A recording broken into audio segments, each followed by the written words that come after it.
This is engagement. It's about how do we get people to feel both psychologically and emotionally committed to their work so that they actually personally want to be giving of their best and they personally want to do the goals that we need to do together as a team, which goes for yourself as well as your team members. And so what that means is that when we think about it, and I'm saying we're more likely to feel engaged when we're feeling positive, when we have high well-being.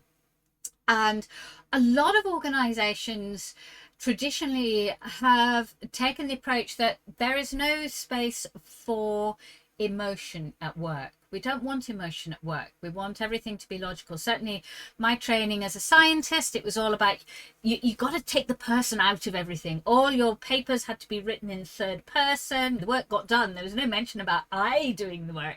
I did the work. The experiment happened. The hypothesis was created. And I'm hoping that some of that has actually changed now, but very much everything was taken out. You had to be totally logical. It has to be objective. There's no room for subjectivity, and horror of horrors, you can't possibly state your own personal opinion. That wasn't what the science was supposed to be about. But as I've done more and more around leadership development and people development, I've realized nothing really works, and especially when it comes to leadership, nothing really works until you put the person back into it. And the best organizations are realizing actually that emotion is critically important.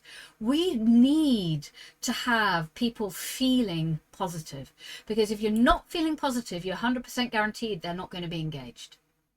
So when you want your people to be engaged, when you want them to have high performance with high well-being, then we need to create a positive culture in the workplace.